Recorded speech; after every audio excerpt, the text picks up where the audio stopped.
For me, I think the most fun about being a GM is seeing what people are willing to come up with in order to solve a solution. What did you play? I played the ship's doctor. Master at Arms. And his name is Throg, the Crusher. That had a big scar over my left eye. We might play to find out what happens. I might not know how it's going to end. But if I have a great idea that I'd like to see happen in a game, really being a game master is the way to ensure that you get to experience that. You are simultaneously sort of actor, author, and audience all at the same time, right? You get a bunch of people together, and you all tell an interactive story, and you're the one to make sure it doesn't go off the rails.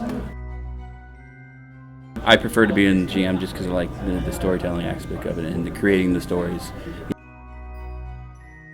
Any sort of convenient summary does not do the activity justice, because it is its own medium. So there are 3 types of ingredients. We have a genre for the game, a place that you have to figure out how to incorporate, and a type of adversary, right? That's sort of the opposition for the game. Skills? Well, you gotta know arithmetic. I mean, for crying out loud. Improvisation, that's the most important thing, because your players will always do something, that you don't expect. In order to facilitate, an interesting type of story, it's often good to have different archetypes. It helps if you've done some theater, some improv. I grew up in the theater, so...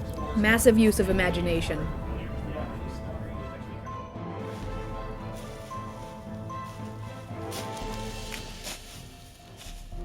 You infuse the stories that you tell with the texture of your life. It can be from books that I read when I was a little boy.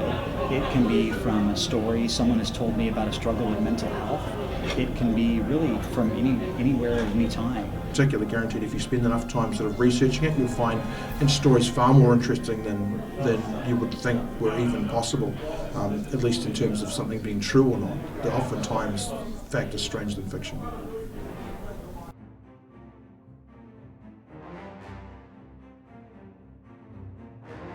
I love reading fiction, and it's fun to become part of it myself.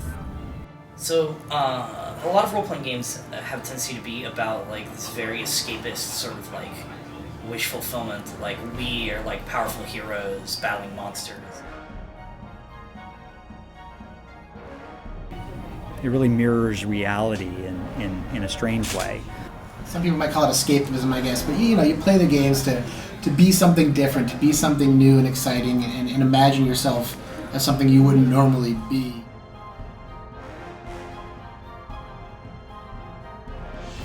I'm a big believer in playing to find out what happens. Right? I try to engage the real people at the table as much as I can, because you can't lose sight of the fact that it's a social activity. You're sitting there around a table talking to people.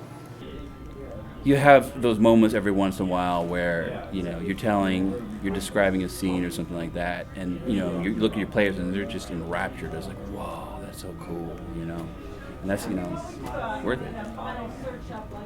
To have it so that people are engaged with people. A lot of the story is about interaction and people. They'll remember it years later as, oh, that was such a great game. My favorite part is just being able to just come up with what they come up with and make a beautiful story together.